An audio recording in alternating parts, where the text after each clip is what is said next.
ক্ষমতার কপালে পিসা মারি ঝাড়া মারি না।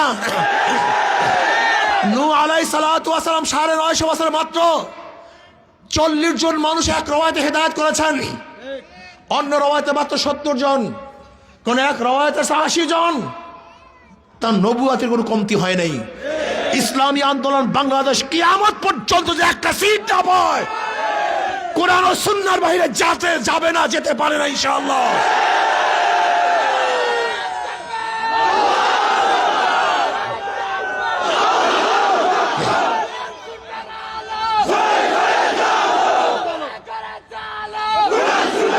ভাইরা আমার, আপনি দেখেন জামাতের সে আগের বক্তৃতা, এখন বর্তমানে বক্তৃতা।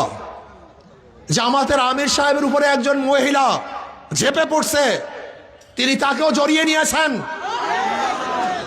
শোনেন জামাতের ভাবারা, শোনেন, এই অবজ্ঞা কারোর সাথে করা হয় না।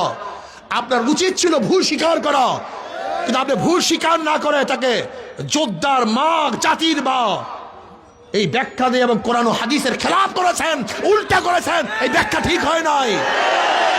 আপনার উচিত ছিল আবেগে হয়ে গেছে, কিন্তু ব্যাখ্যা দেওয়ার কোনো সুযোগ নাই, এটা ভুল। আমি স্পষ্ট বলবো, কালোকে কালো বলতে হবে, সাদাকে সাদা বলতে হবে, দিনকে দিন বলতে হবে, রাত্রকে রাত বলতে হবে। ইসলামী আন্দোলন বাংলাদেশকে অনেকে বদনাম করে সিটের জন্য তারা ভাগ হয়েছে। যদি সিটের জন্য ভাগ হই, তাহলে ধরে নেন একা থাকলে কি সিট পাওয়া যায় না, জোটে থাকলে সিট পাওয়া যায়? তা সিটের জন্য ভাগ হলে তো জোট করতাম, তা ভাগ হইলাম কেন? বোকা নাকি? নিয়ে এতটুকু সেন্স নাই, নিয়ে মাথার মধ্যে এতটুকু সেন্স নাই? যদি সিটের লোভেই ভাগ হই, তা জোটে থাকলে সিট পাওয়া যায় না, একা থাকলে সিট পাওয়া যায়? কথা বলেন না কেন? তা আমরা একা হইলাম কেন?